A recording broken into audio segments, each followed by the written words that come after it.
Magandang araw na mga butcher. Gagawa ko ngayon ng ito yung top inside, gagawin kong lobat cubes. Di-trim ko siya, panoorin nyo. Tanggalin ko yung mga taba niya.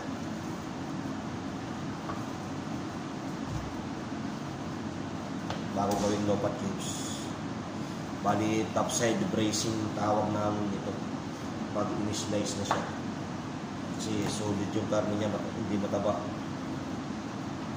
Yung kabuuhan ng karne niya, tingnan nyo mamaya pag trim ko na.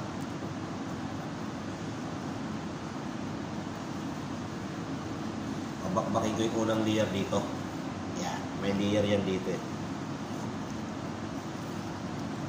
Hindi ko alam kung anong tawag nila dito ng mga to. Yan.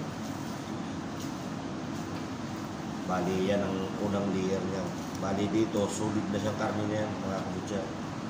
Yan, ito solid na siya. Kaya pwede na natin siyang i-slice.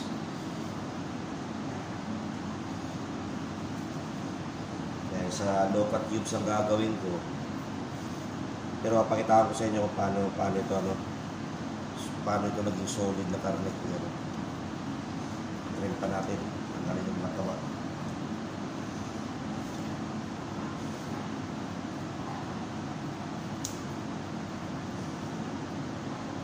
Yan ang beef top side to. Nakita nyo, Silver Farm company to. Kailangan kunting linis pa mga kabutya. Yan o, pakita ko sa inyo kung gaano kasolid yung karne niya. Yan. Kita nyo yan? Ganda, di ba? Bali, meron pang mga tabato dito. Trim ko pa ito dito. Para mas mabilis siya iwayo sa Tsaka kukuha ko ng pang top side bracing slice. Bali, tawag naman nila dito sa amin, sa branch namin, top side steak. Linisin lang ng maigit.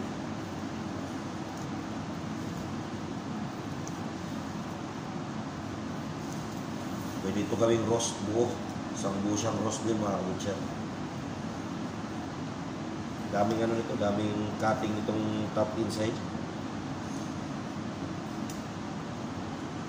Huwag kayo magalala sa mga trimming ko. Ginagawa namin giniling yan sa burger. Halo sa burger. Halo sa sausage. Lalo yung mga taba-taba. Kaya walang problema yan. Kita nyo yung karne yan. Napaka-solid na mga kabutcher. Ganda na. Mabali, iwaan kayo ng isang slice na 1 inch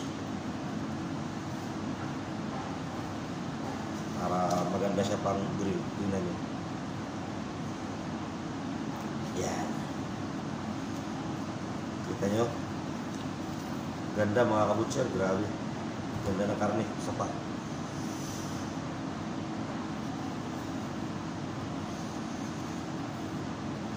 Yan o. Diba? Quality talaga. Ganda. Tapos ito naman gagawin natin lobat cubes.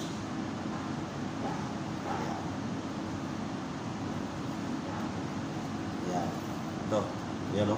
Gagawin natin lobat cubes. Ganda mga kabutcher. Ito yung titira natin pang display sa counter. Buo lang siya. Bali 1 inch yung cubes namin. Yan. Yan, ganyan lang yan. Lobat cubes. Medyo kalakihan din. Yan. Ganyan lang kayo mag-iwa dito ng lobat cubes. Bali, mano na yan. Walang taba na. Mga customer dito, ayaw rin ng matataba ng mga cubes.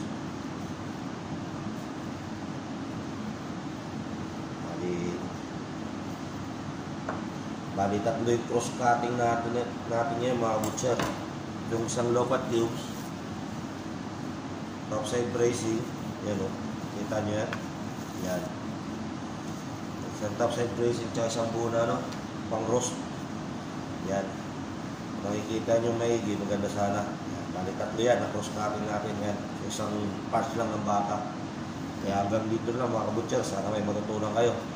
Ito naman ng mga trim namin, giniling yan. Kaya huwag kayong mag-alala sa mga Okay. God bless.